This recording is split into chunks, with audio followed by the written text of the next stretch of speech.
नमस्कार, अस्सलाम वालेकुम। मैं एडवोकेट एम बर्लस्कर आप सबका स्वागत करता हूं लॉ पॉइंट विद एम बर्लस्कर के एक नए एपिसोड में। इस एपिसोड में हम जानेंगे कि इंडियन आर्मी कैसे ज्वाइन किया जाए, स्पेशली सोल्जर जनरल ड्यूटी। इसके बारे में हम डिटेल में बताएंगे कि हमने काफ़ी बच्चों को देखा है कि वो लोग रैंडमली आर्मी ज्वाइन करने के लिए प्रैक्टिस करते हैं।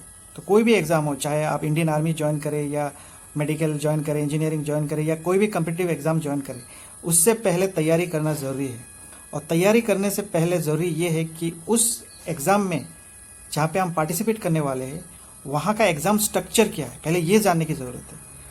क्योंकि बिना ये जाने कि अगर आप प्रिपेयर करेंगे, बिना एग्ज़ाम स्ट्रक्चर जाने प्रिपेयर करेंगे तो आपका सक्सेसफुल होने का चांसेस बहुत कम है। हमने देखा है कि रैंडमली लड़के लोग भागते हैं सुबह उठ के, और पता चलता है कि अगर उनसे पूछो तो बोलेंगे कि नहीं, हम लोग आर्म फोर्सेस ज्वाइन करने के लिए भाग रहे हैं। परंतु मैक्सिमम ये लड़के लोग सक्सेसफुल नहीं हो पाते। कोई रिटन में निकल जाता है, कोई फिजिकल टेस्ट में निकल जाता है, कोई इसके बाद मेडिकल टेस्ट में निकल जाता है।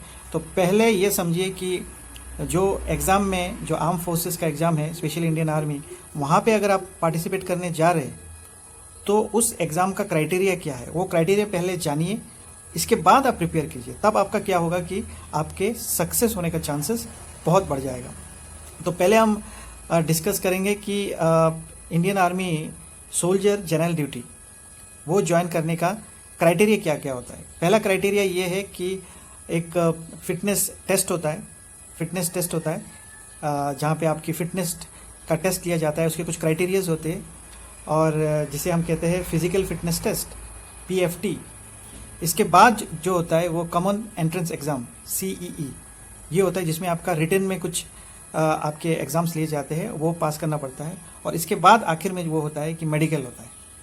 मेडिकल में काफ़ी लोग निकल जाते हैं, तो मेडिकल के ऊपर मैं अलग वीडियो बनाऊंगा और बताऊंगा कि मिनिमम मेडिकल स्टैंडर्ड क्या है। क्योंकि कोई भी ऐसे एग्ज़ाम में आप जाने से पहले मिनिमम मेडिकल स्टैंडर्ड आप अपना पता कर लीजिए, वरना इतने मेहनत करने के बाद आप रिजेक्ट हो जाएंगे। क्योंकि काफ़ी सारे सर्विसेज है, अगर आप किसी एक में आपकी मेडिकल स्टैंडर्ड नहीं मिलती तो आप दूसरे के लिए अप्लाई कर सकते हैं। तो फर्स्ट हम लोग देखेंगे कि इंडियन आर्मी ज्वाइन करने के लिए आपको कौन कौन से पोस्ट है और क्या क्या बेसिक एलिजिबिलिटी इसकी है।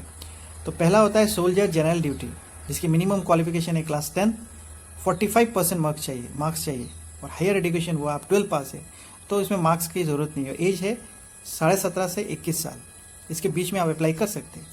इसके बाद है सोल्जर टेक्निकल, यहाँ पे आपको 10+2 चाहिए, फिजिक्स, केमिस्ट्री, मैथमेटिक्स, और मिनिमम चाहिए आपका परसेंटेज चाहिए 50%, 17.5 से 23। सोल्जर क्लर्क और स्टोर कीपर टेक्निकल, इसमें आपको 10+2 चाहिए और 60% आपका एग्रीगेट चाहिए, और यहाँ पे इंग्लिश मैथ्स एक सब्जेक्ट होना पड़ेगा आपका। Soldier nursing assistant army medical corps, इसमें भी आपकी 10+2 चाहिए, फिजिक्स, केमिस्ट्री, बायोलॉजी चाहिए, मिनिमम 50% आपका एवरेज होना पड़ेगा, और 17.5 to 23 ईयर्स आपके एज होना पड़ेगा। इन सबके एज सेम है।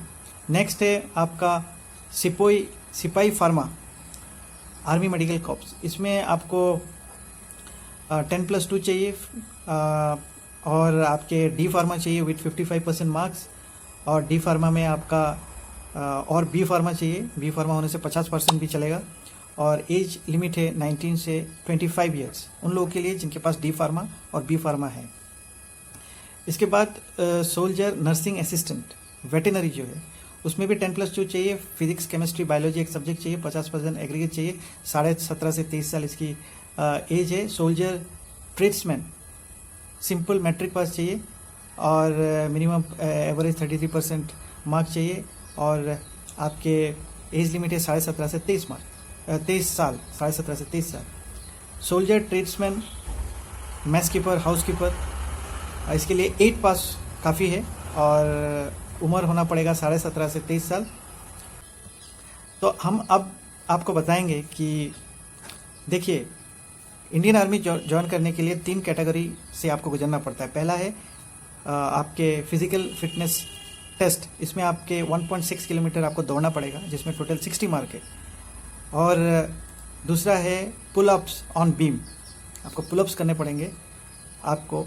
इसके बाद 9 फीट डिच जो एक गड्ढा होता है वो क्लियर करना पड़ेगा। और चौथा है जिगजैग बैलेंस। एक जिगजैग बैलेंस से आपको जाना पड़ेगा, वहाँ पे आप गिर जाएंगे तो आप डिस्क्वालीफाई हो जाएंगे। ये 4 चीज़ें फिजिकल टेस्ट में जो कवर होते हैं। 1.6 किलोमीटर रन है, पुलअप्स है बीम में, 9 फीट के गड्ढे को डिच जो है उसको कवर करना पड़ता है, और आपके है जिगजैग बैलेंस। अब ये है कि सोल्जर जनरल ड्यूटी के लिए जो आपके जो रनिंग है 1.6 किलोमीटर का, उसमें 60 मार्क है, और पुलअप्स जो है उसमें है 40 मार्क्स, मतलब दोनों को मिला के आपके 100 मार्क्स हो गए। अब मैं आपको ये बताना चाहूँगा कि अगर आपने 1.6 किलोमीटर जो रन है उसमें 5 मिनट 30 सेकंड के अंदर आपने रन कंप्लीट किया तो आपके मिलेंगे 60 में 60 मार्क। रनिंग में 60 मार्क होते, 5 मिनट 30 सेकंड के अंदर आपने अगर ये कंप्लीट कर लिया तो आपको 60 में 60 मिलेंगे। इसके बाद आपने अगर 5 मिनट 31 सेकंड से लेके 5 मिनट 45 सेकंड के अंदर ये कंप्लीट किया तो आपको 48 मार्क मिलेंगे, और 5 मिनट 45 सेकंड के ऊपर अगर आपने टाइम लगाया तो आप रनिंग में फेल होंगे, यानी कि आप डिस्क्वालीफाई हो जाएंगे।